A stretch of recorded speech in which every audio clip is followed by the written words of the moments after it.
그때는 별거 아니라고 생각했죠. 그냥 넘어가도 될 줄 알았고, 대세에 따라주는 게 예의인 줄 알았습니다.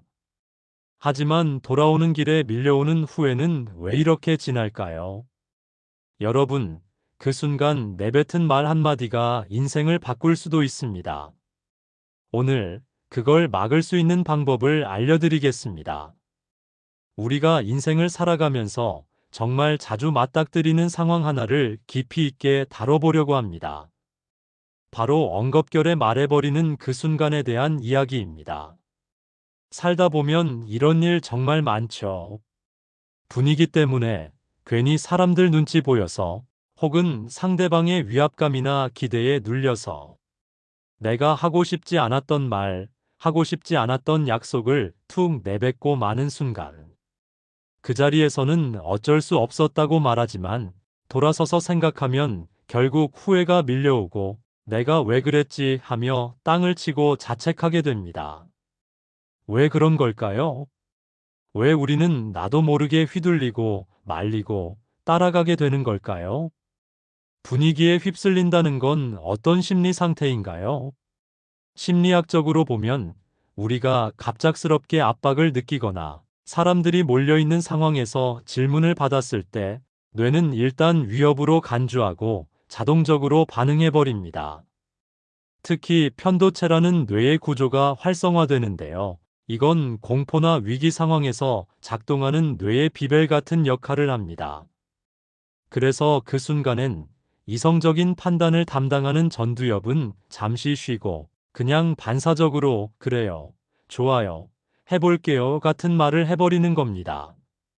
이게 바로 엉겁결의 메커니즘이에요. 하지만 그 순간의 반사적인 말 한마디가 며칠 심하면 몇 달 동안 우리 삶의 리듬을 어긋나게 만들죠. 억지로 해야 하는 약속, 마음에도 없는 말로 생긴 오해들까지. 그 모든 시작이 엉겁결이라는 세 글자에서 시작된다는 거예요. 조용한 사람일수록 더 많이 후회한다. 특히 조용한 성향을 가진 분들, 모임이나 회의 자리에서 말을 아끼는 편인 분들은 더 많이 이런 후회를 하게 됩니다.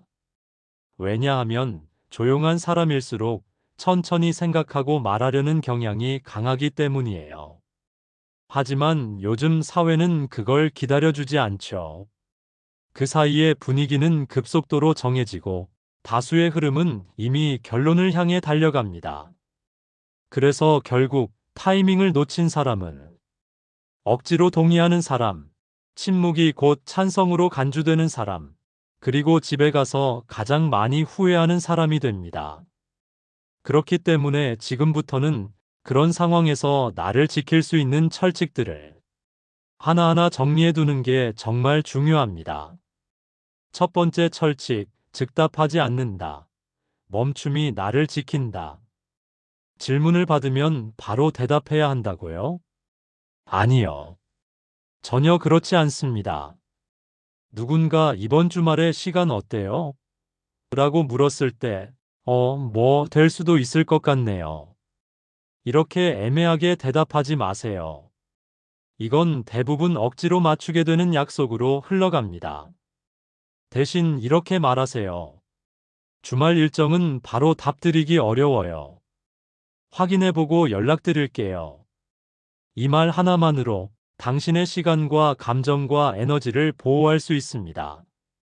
즉답하지 않는 습관, 그게 생각보다 큰 방패가 됩니다. 두 번째 철칙, 압박받을수록 침묵하라. 침묵은 강력한 방어다. 권위적인 사람 앞에 있을 때, 분위기가 너무 과열됐을 때, 우리 뇌는 제대로 판단하지 못합니다. 그럴 땐 무조건 입을 다무는 연습을 하셔야 합니다. 말을 안 한다고 분위기를 망치는 게 아닙니다. 오히려 말이 없는 사람이 침묵을 유지할수록 사람들은 더 쉽게 다가오지 못합니다. 이게 바로 자기 방어의 심리적 거리예요. 특히 조용한 분들일수록 침묵을 무기로 삼으세요. 그게 무시가 아니라, 이 사람은 아무 말이나 하지 않는 사람이구나라는 존중을 만들어주는 겁니다. 세 번째 철칙, 감정의 언어가 아닌 기준의 언어로 말하라. 불편해서요, 부담돼서요. 이런 말들 너무 인간적이고 솔직하긴 한데 상대는 그걸 타고 들어옵니다. 에이, 왜 그렇게 생각해요? 그 정도면 충분히 할 수 있는 거 아니에요? 이렇게 되면 결국 다시 흔들리게 되죠. 그럴 땐 감정보다는 기준을 드러내세요. 저는 결정은 하루는 두고 보는 편이에요. 예정이 없던 약속은 조정이 어려워요.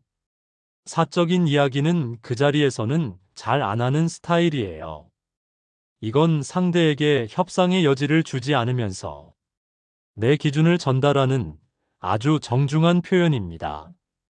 네 번째 철칙, 그 자리에서 못했으면 나중에라도 정리하라. 말은 돌이킬 수 없다고요? 그렇지 않습니다. 생각을 다시 해보고 정리해서 말하면 사람들은 정리해서 말하는 사람이라고 오히려 더 신뢰합니다. 아까는 분위기상 그냥 좋다고 했지만 다시 생각해보니 그건 좀 어려울 것 같아요. 이런 한마디는 너무 늦지 않게만 하면 괜찮습니다. 말한 걸 뒤집는 게 아니라 생각의 과정을 거쳐 판단을 완성한 것이기 때문에 오히려 사람들은 더 믿게 됩니다. 다섯 번째 철칙, 내 삶의 우선순위를 정리해두자.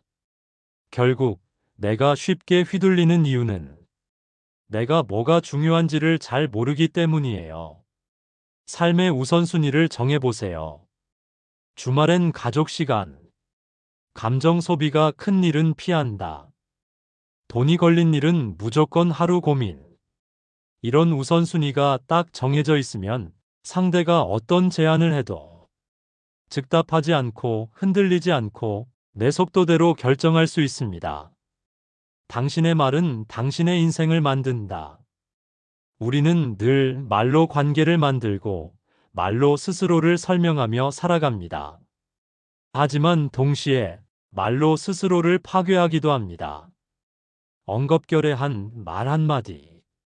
그게 사람들과의 관계를 망치기도 하고 자신의 감정과 시간을 지치게 하기도 하고 어쩌면 몇 달을 후회하게 만들기도 하죠. 그 순간의 좋아요가 사실은 내 마음에 전혀 좋지 않은 것이었다면 그건 자신을 배신하는 말입니다. 여러분, 이제는 그걸 멈추셔야 합니다. 말을 아끼라는 게 아닙니다. 생각하고 말하라는 거예요. 상대의 기대보다, 분위기의 흐름보다 내 기준과 내 우선순위를 앞세우는 연습. 그게 바로 진짜 자존감이고, 그게 바로 스스로를 지키는 철칙입니다. 즉석의 말은 즉석의 후회를 낳고, 생각의 말은 인생을 단단하게 만든다. 여러분의 말이 여러분의 인생을 지키는 가장 단단한 방패가 되길 바랍니다.